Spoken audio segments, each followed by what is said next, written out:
Tamil Junior August 2008. Get ready. 10 seconds. 5 seconds. Start. அறிஞர் பெருமக்களே வணக்கம். நம்முடைய தாய்நாடு சுதந்திரம் பெறுவதற்காக அகிம்சை முறையில் செய்யப்பட்ட தியாகங்களை நினைவு கூறுகின்ற சத்தியாகிரக போராட்டத்தின் நூற்றாண்டு விழாவினை தொடங்கி வைக்கும் அரிய வாய்ப்பினை பெறுவதற்காக நான் பெருமைப்படுகிறேன். வரலாற்று முக்கியத்துவம் வாய்ந்த இந்த சந்தர்ப்பத்தை ஏற்படுத்தி கொடுத்த உங்கள் அனைவருக்கும் நன்றி தெரிவித்துக் கொள்கிறேன். அணு ஆயுதங்களை இன்று உலகின் பல நாடுகள் வைத்துள்ளன. சில நாடுகள் இத்தகைய ஆயுதங்களை தற்காப்புக்காகவும் சில நாடுகள் மற்றவர்களை அச்சுறுத்துவதற்காகவும் தயாரித்துள்ளன.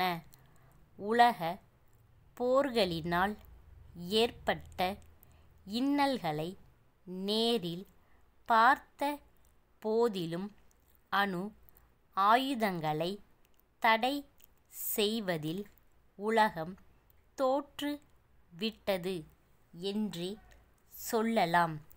இப்படிப்பட்ட சூழ்நிலையில் அணு ஆயுதங்களை இந்தியா வைத்திருப்பது காலத்தின் கட்டாயம் என்பதை நாம் அறிவோம். அதே நேரத்தில் இவற்றின் தடையை உலகம் முழுவதும் செயல்படுத்த வேண்டும் என்பதிலும் இந்தியா உறுதியாக இருக்கிறது என்பதை தெரிவித்துக் கொள்கிறேன். ஜப்பானில் அணுகுண்டுகள் போடப்பட்ட காலத்தை விட இப்போதுள்ள ஆயுதங்கள் மிகவும் வலிமையானவை மட்டுமல்லாது மிக கொடுமை வாய்ந்தவையாகும்.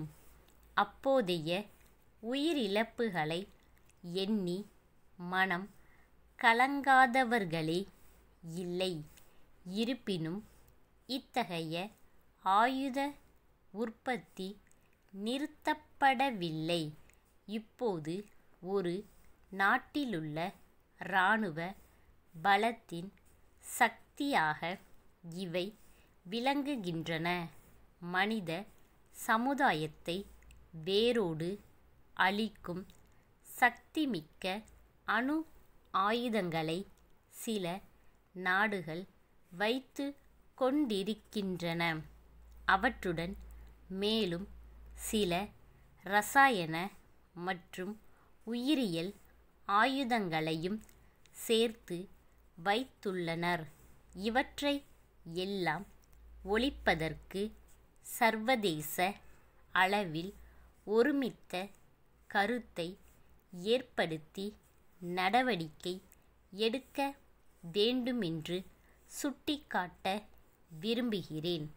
உயிர்கொல்லி ஆயுதங்கள் எதுவும் இல்லாமல் உலக நாடுகளை எல்லாம் நம் பக்கம் ஈர்த்த உத்தமர் காந்தியடிகளின் அகிம்சை நெறிகள் எவ்வளவு மகத்தானவை என்பதை அன்று சிலர் அறியாவிட்டாலும் இன்று அனைவராலும் போற்றப்படுகின்றன.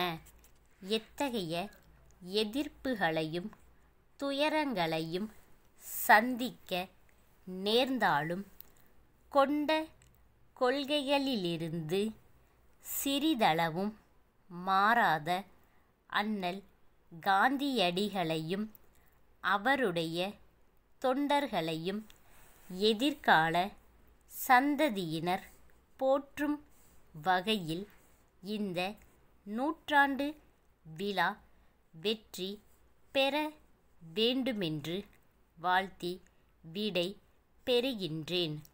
கோவை குருசாமி சிறுதொழில் மேம்பாட்டு நிறுவனத்தின் மேலாளர், சென்னை வேளாண் தொழிலியல் குழுமத்தின் இயக்குனருக்கு எழுதும் கடிதம்.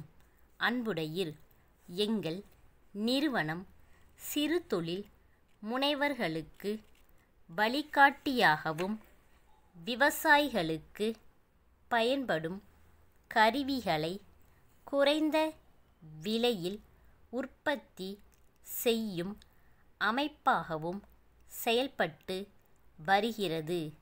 தற்போது நாங்கள் சூரிய சக்தியில் இயங்கும் மோட்டார் ஒன்றை அறிமுகப்படுத்தியிருக்கிறோம்.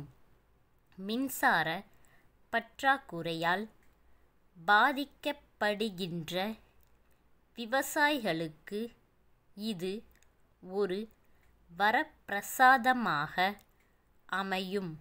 ஆழ்துளை கிணற்றிலிருந்து நீர் இறைக்க பெரிதும் உதவும். விலையும் குறைவு. மின்சாரத்தை பயன்படுத்தியும் இதனை இயங்க செய்யலாம். இதனுடைய நீடித்த உழைப்புக்கு உத்தரவாதம் அளிக்கிறோம்.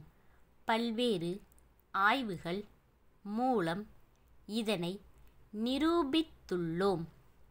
வேளாண் பெருங்குடி மக்கள் இதை பயன்படுத்தி பெரும் பயனடைய தாங்கள் பரிந்துரை செய்யும்படி வேண்டுகிறோம். தங்கள் நம்பிக்கையுள்ள ஸ்டாஃப்.